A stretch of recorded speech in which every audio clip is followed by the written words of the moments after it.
This UCSD TV program is presented by University of California Television. Like what you learn? Visit our website or follow us on Facebook and Twitter to keep up with the latest programs.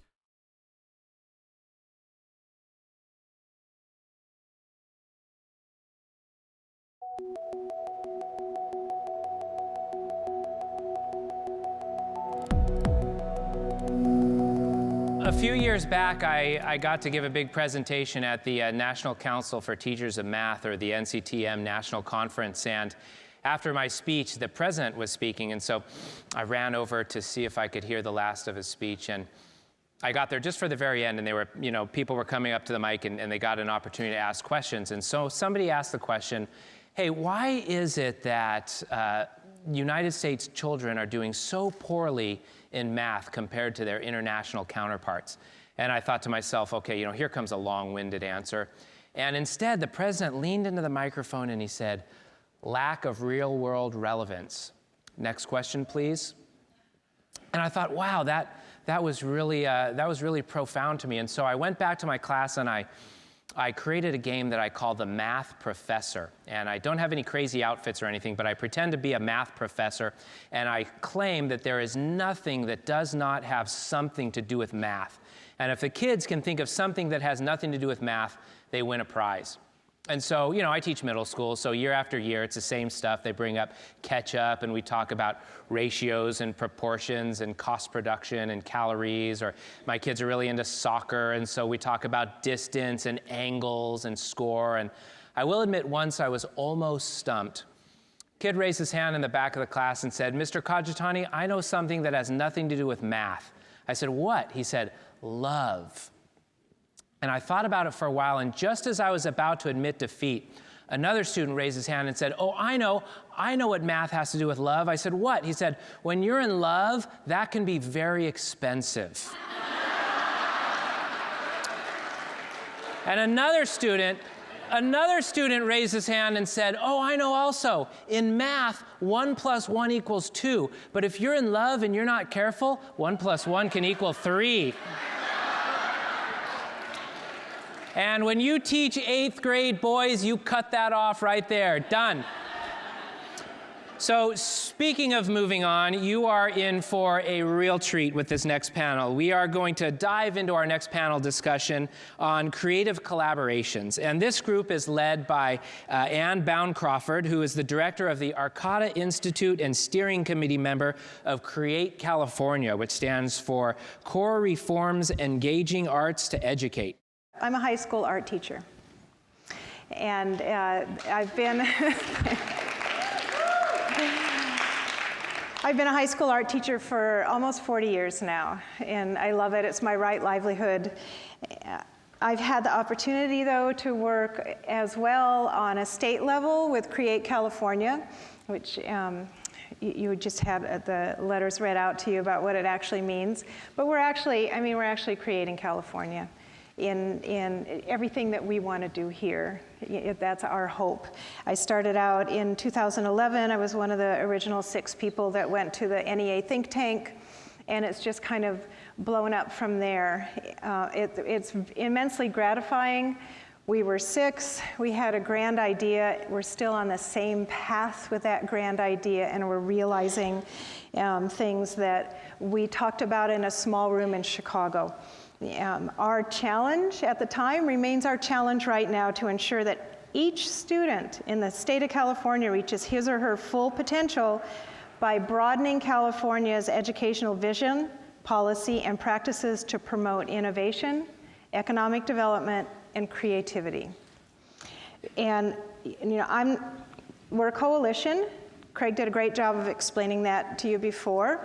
It's shared leadership. We've got California Department of Ed and CCESA and California Arts Council and the Alliance for Arts Education all working together.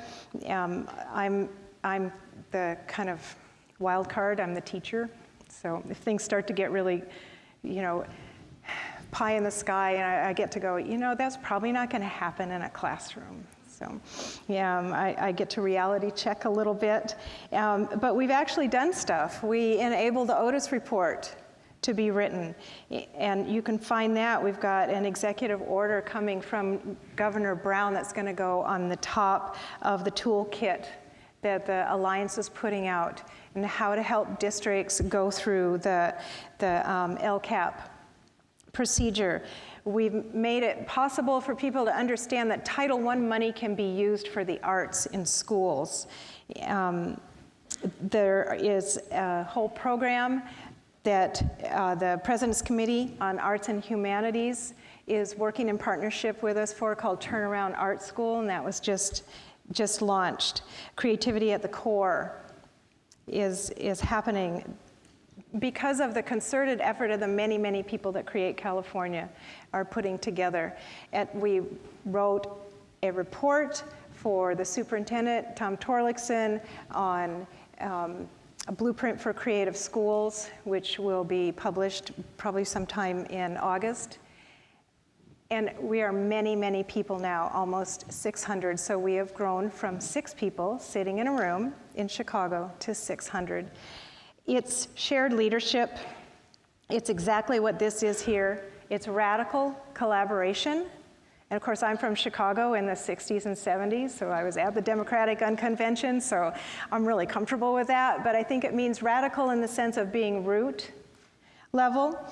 We're an open architecture that's flexible and adaptable, inclusive, not exclusive. We're distributed partnership with shared leadership.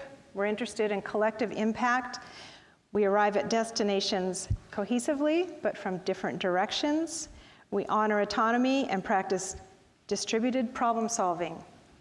Everything that should be happening in every school in the state of California. These folks are doing some amazing work, and I'm going to let them talk about it. Good afternoon. I'm Sherry Asplund, and I work for NASA at the Jet Propulsion Laboratory.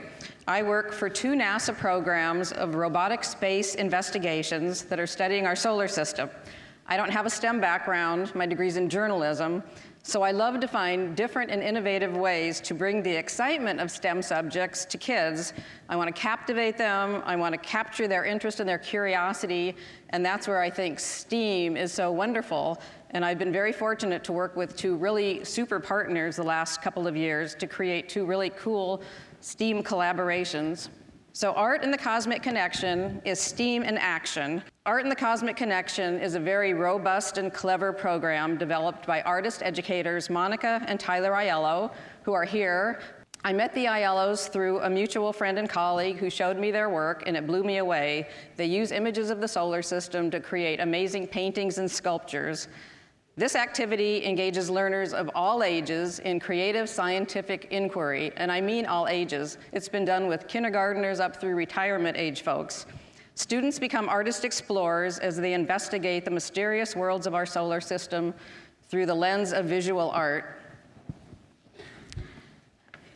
NASA spacecraft are visiting the planets, moons, small bodies of our solar system, returning intriguing images of otherworldly features.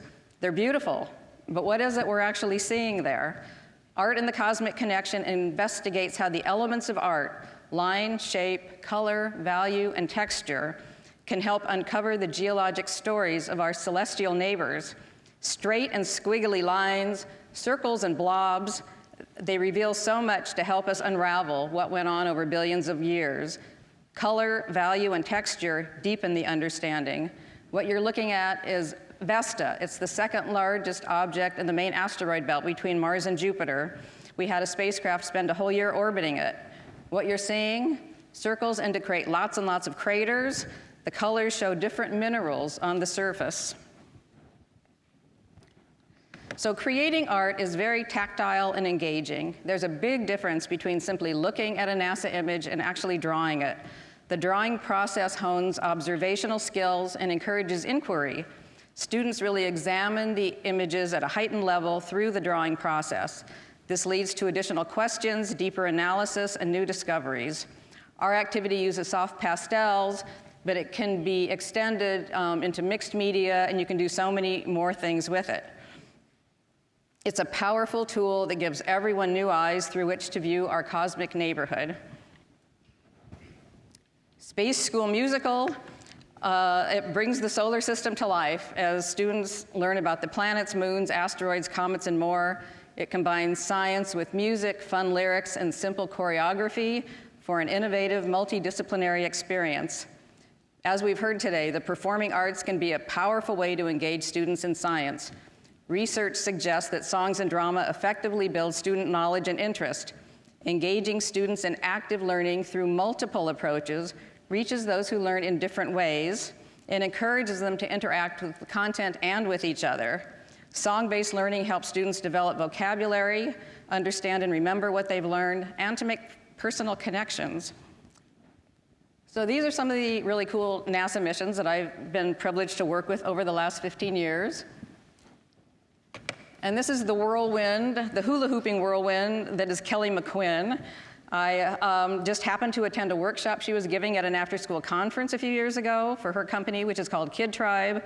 At the time, I was actively looking for ways to get kids up and moving and having fun while they're learning about planetary science. Kelly's joyful approach to learning lured me in. I told her about our space missions, and she said, "Cher, I see a play." And I said, "Kel, we're go for launch." And so I hired her to create what became Space School Musical. She later admitted to me she didn't even know all the planets, let alone the order that they're in. But she did amazing research to write the songs, and her love of learning, she told me, was completely reawakened. And she said it really made her angry to think back about how boring her teachers had made science and math to her. So my next point is that you don't have to be Einstein to teach kids science. Art, drama, music teachers, after-school educators, explore with your kids, look for the answers together, encourage questions, have fun, and make them laugh. That's what it's really all about. So we've done a lot of trainings with after-school educators, more than 2,000 of them. Kids all over the country are performing Space School Musical. I've gone to some amazing performances. And what I would like to do now is show you a quick preview. Please roll video.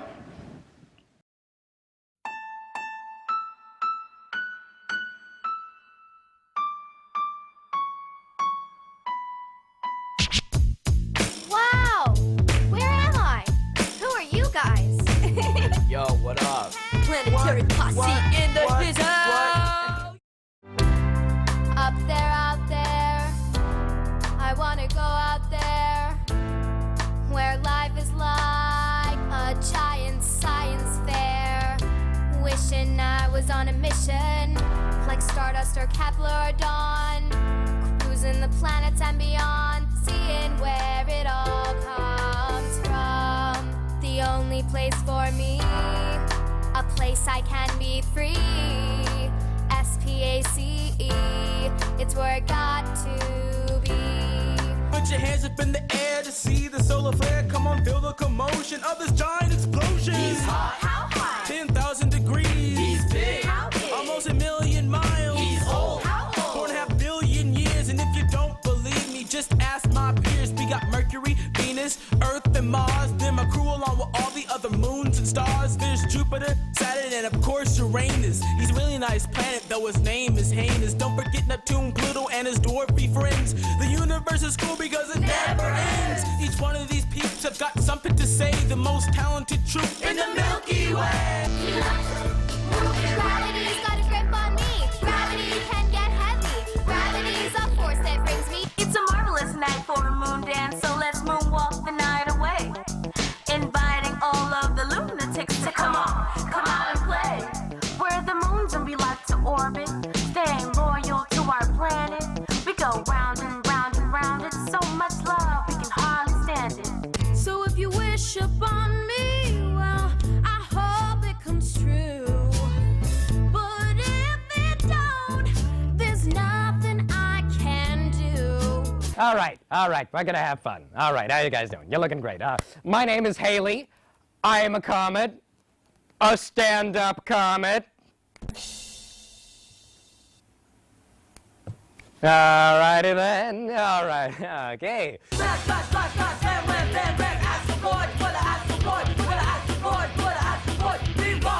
We rock! We're the scientists, we understand you.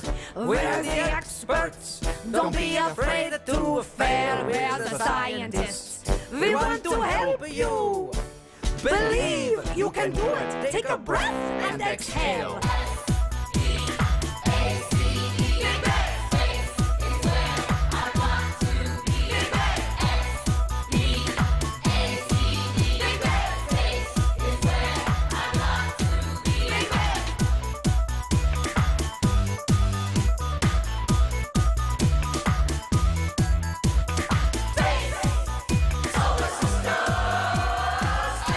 The only place for me, a place that can be free.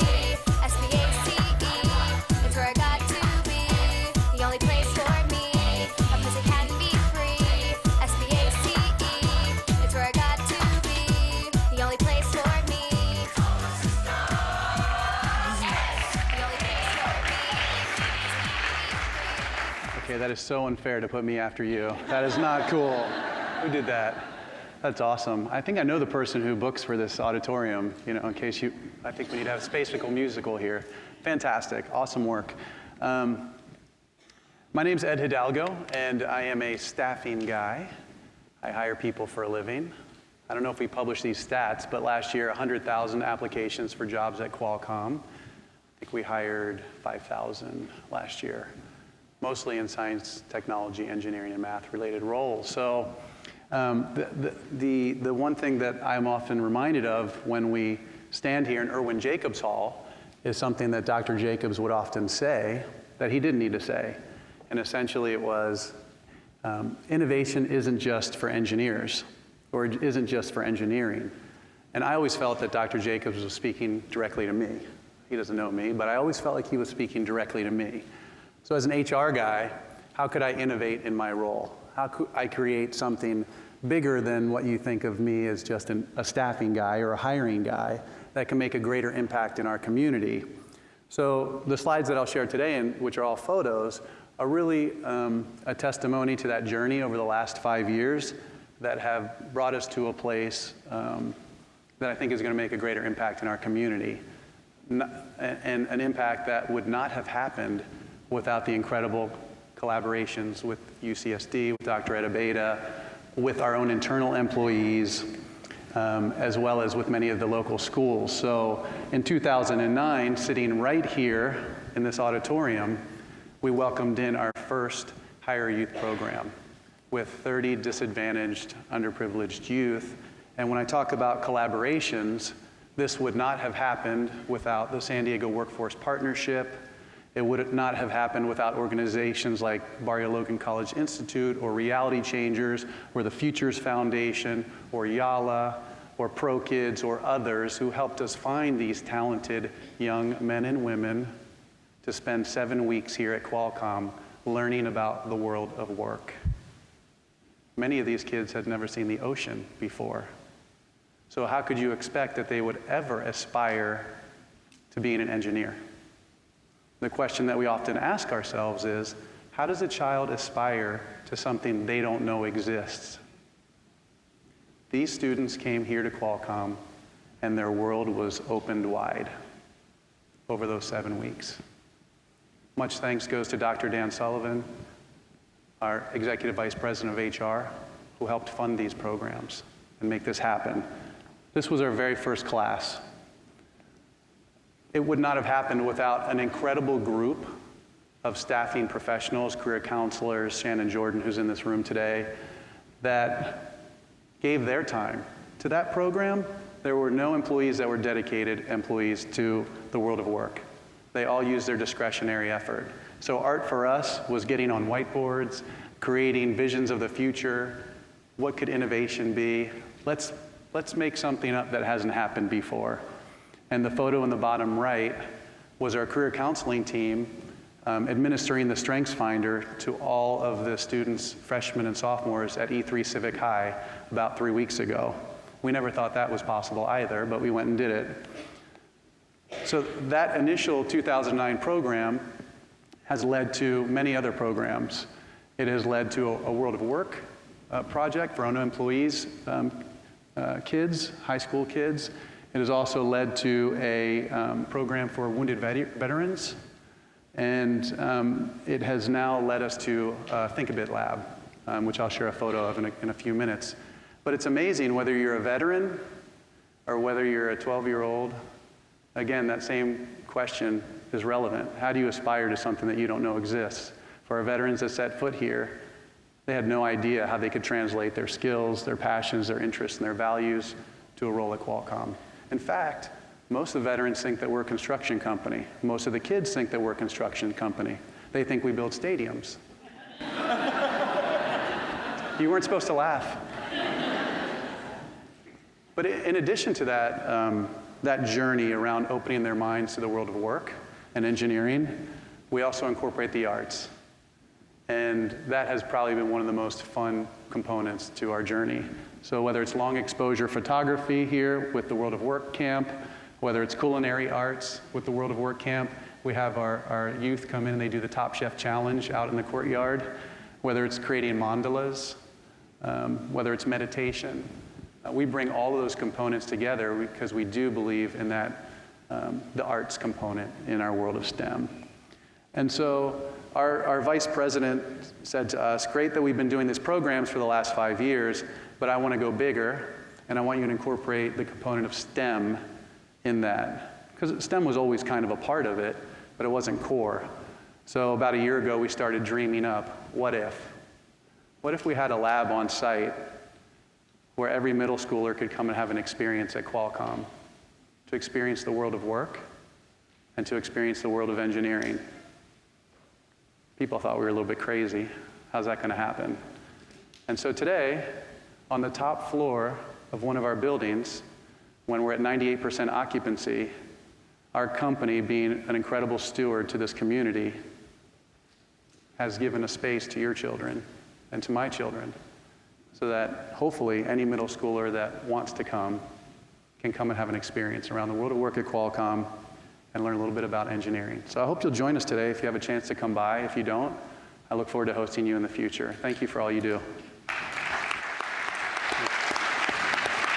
I'm Nan Renner. I direct the San Diego Incubator for Innovation, which is part of the Art of Science Learning, a national project hosted by the Balboa Park Cultural Partnership and funded by the National Science Foundation. Harvey Seifter, who's the principal investigator of this project, would have loved to have been here today, but he's at Georgia Tech today for a conference also funded by NSF, which is called Advancing STEM Education Through Culturally Situated Arts-Based Learning. So bringing in people who have traditionally been excluded from STEM disciplines by integrating the arts in ways that are culturally engaging and culturally appropriate. There are 3 incubators for innovation, one here in San Diego, also in Chicago and Worcester, Massachusetts. Each one of these incubators, all 3 now up and running, have recruited in a grassroots manner a multidisciplinary learning community. So artists, scientists, educators, business people, engineers, high school students, professors have come together to engage in a year-long program of workshops and project-based learning. This is community-driven innovation. Each one of these cities has selected a civic challenge to focus the incubator's efforts.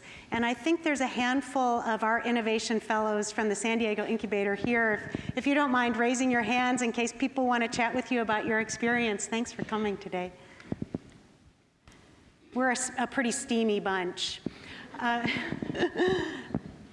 Many of our meetings take place in Balboa Park.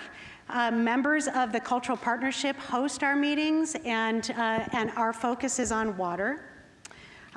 In our recruitment effort, we really made a deliberate effort to make clear the value proposition of participating in this year-long program. It's a significant investment of time and energy, and that value proposition is that you can join with a network of action-oriented problem solvers. You can beef up your skills of creativity, innovation, and entrepreneurship, and you can innovate some new product, process, service, or educational program in San Diego related to water. We launched on October 12th at the Air and Space Museum, one of our partners. And on this day, we began building our learning community. We formed a team for that day, and in the subsequent workshops, those teams were combined and recombined so that people got to know each other as people, not as the scientist, the engineer, the teacher, the student, but as people working together toward a shared goal. On this day, the activity was metaforming, and our fellows created three-dimensional metaphors for multiple meanings of innovation. And then these objects served as conversational anchors to unpack those meanings of innovation and to talk about our aspirations for the year. We've used jazz improvisation and movement here at the Old Globe Theater. We use movement to explore opportunities. Oftentimes, the arts are integrated in innovation processes just in the ideation phase, when you're brainstorming or generating ideas. We've been using the arts throughout the innovation process, so exploring and analyzing opportunities. So this double diamond around, what is the opportunity, and then converging on a target, and then what is the solution, and then converging on a target. We started with the practice challenge, and then we moved to the water challenge. We got off the Balboa Park campus up to the San Dieguito River Valley and started exploring the interface of freshwater, saltwater, built environment, natural environment.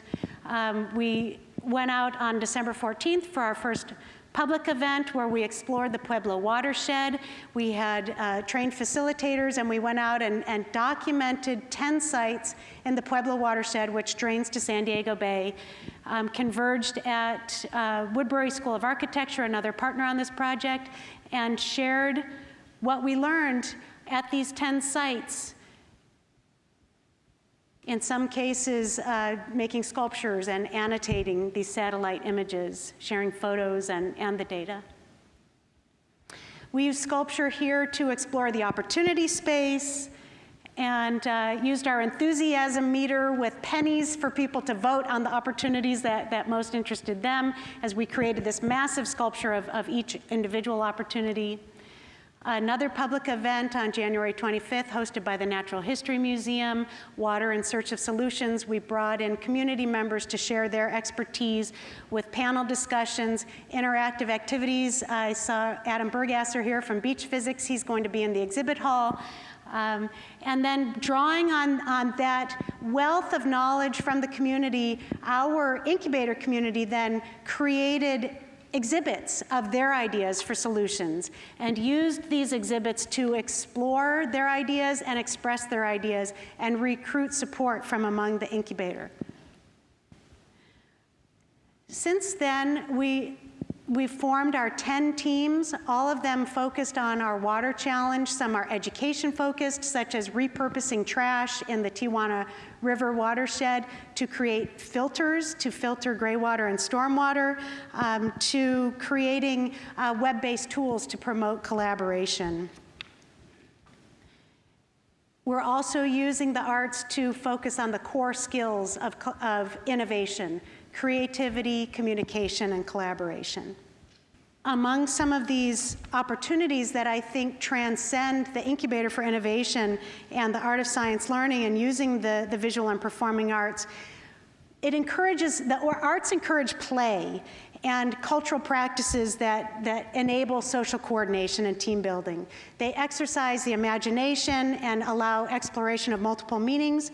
The arts are a means to represent and communicate ideas, to analyze, synthesize, explore, and interact. And I think this is a really interesting realm for future research, so we can continue building on our current efforts. Thank you. Good afternoon, everyone. So my name is Molly Kelton, and I'm a doctoral student in mathematics education at San Diego State University and the University of California, San Diego. And I have the privilege of serving as co-principal investigator on a new initiative funded by the National Science Foundation called the Informal Mathematics Collaborative, which we just call affectionately Informath for short. The Informath Collaborative brings together educational researchers at SDSU and museum professionals in San Diego's Balboa Park to establish a research and design center on museum-based educational experiences that engage learners with mathematics in new ways. We're currently in our first pilot year of a 4-year project, so we're not quite to the awesome video phase of the grant just yet.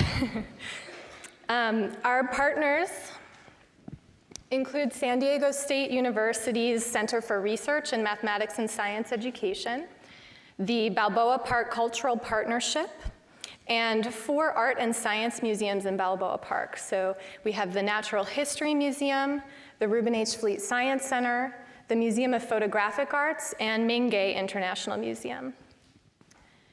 And one of the overarching motivations for the work of Informath is that mathematics in our culture has a bit of a public image problem. It's our feeling that widely circulating beliefs about what mathematics is and who mathematicians are tend to inhibit learners from engaging meaningfully with mathematics and from seeing themselves in mathematics. The Informath Collaborative is exploring the conjecture that educational experiences that integrate mathematics with the arts and sciences have the potential to disrupt these pretty limiting cultural images of mathematics and create new inroads for learners to experience math as creative, accessible, relevant, and enjoyable. So with this objective in mind, over the next several years, Informath will be conducting a series of design experiments, essentially. And we're experimenting with exhibit prototypes and public programs that engage public audiences as well as school groups with the intersections among art, science, and math.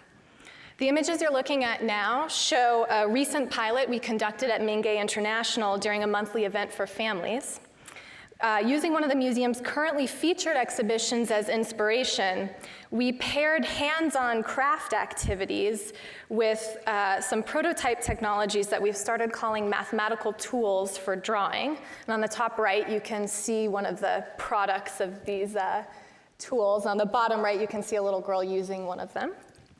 And the suite of experience as a whole was designed to allow children and their parents to create a variety of their own works of art, and at the same time explore interrelations among 3-dimensional objects and the different ways they can be represented or transformed into 2 dimensions.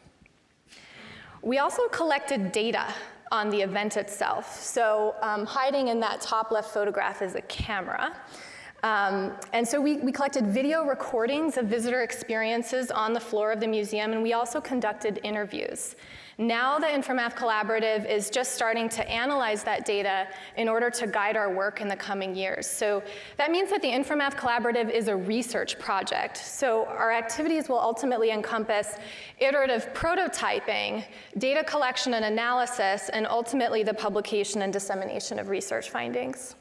So as we're creating these experimental interventions that integrate across disciplines, we're also collecting and analyzing data on learner experiences with these interventions in order to inform subsequent design and also contribute to theory about the benefits and challenges of doing education that integrates across disciplines.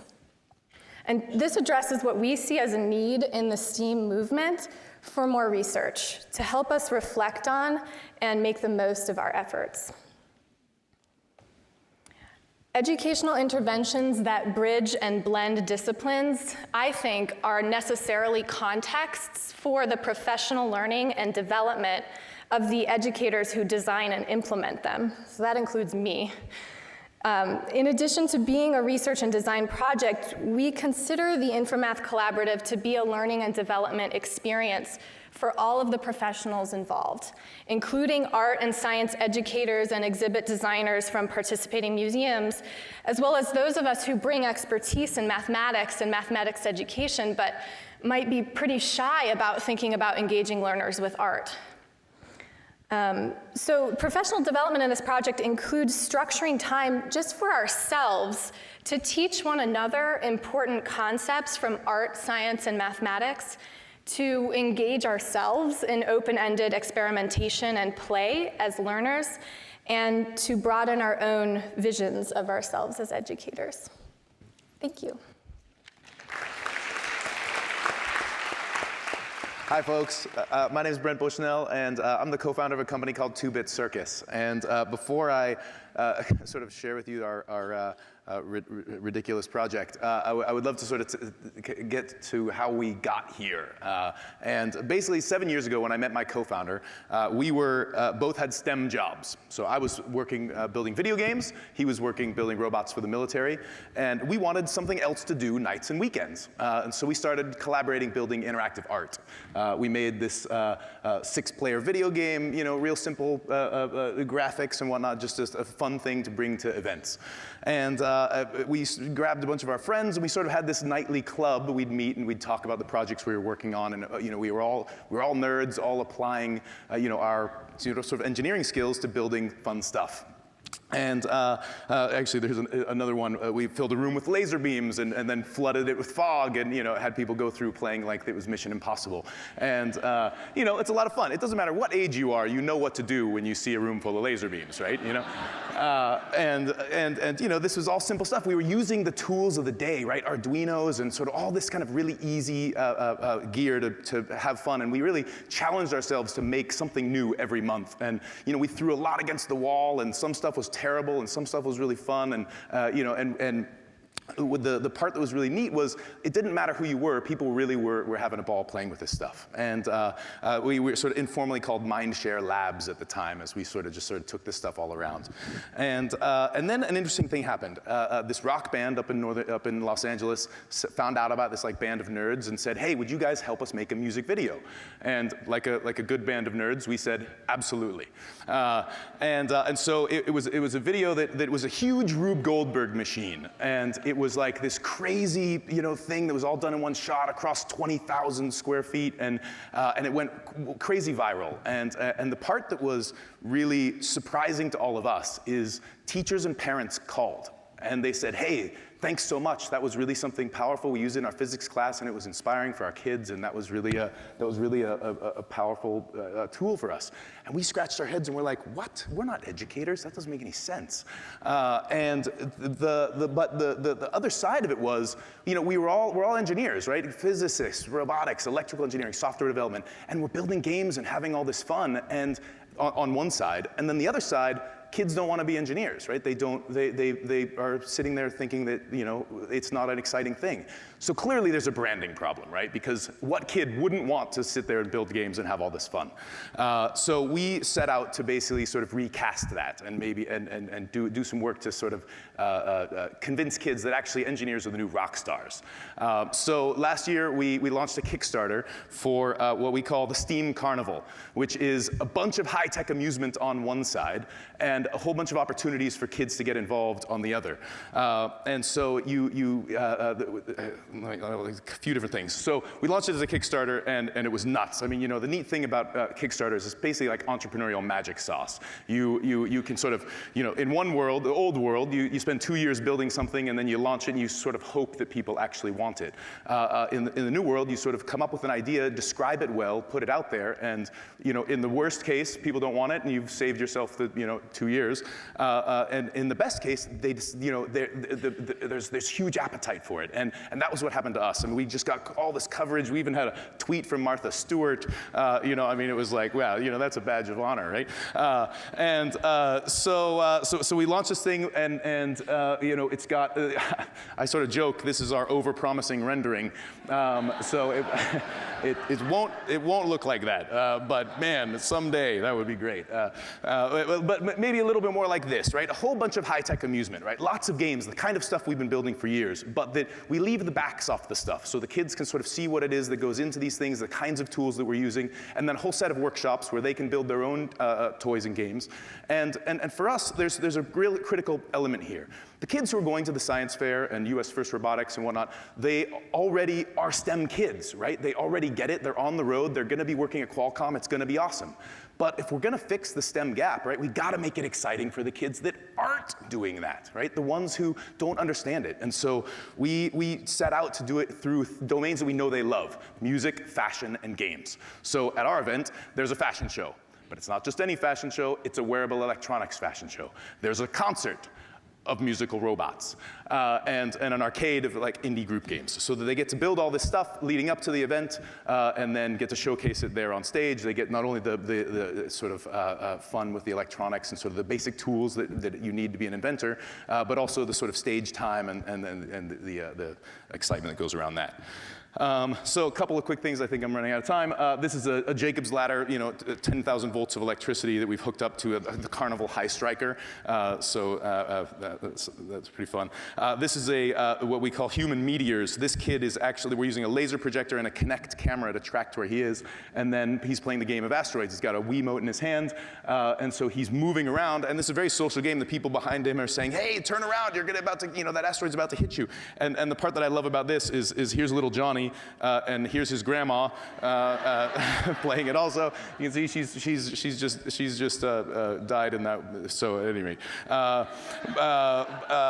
but I think, is that all my slides? Oh no, oh yeah, this is our button wall twister. This, and so here's our big version of this thing, but you can imagine the exact same tools in a very small one that is, a whole bunch of buttons. We could just play sort of finger twister on the table. So we've got a whole bunch of kits. We've organized a network of mentors from the engineers at GE and the Children's Hospital and Cisco to provide support for the kids leading up to the event. And I'm so excited to report we finally settled on on a date and a venue. It's going to be at San Pedro the end of October, 25th and 26th. Beautiful maritime warehouse. It's really, I'm just ecstatic. It's really going to be something special. So thanks so much.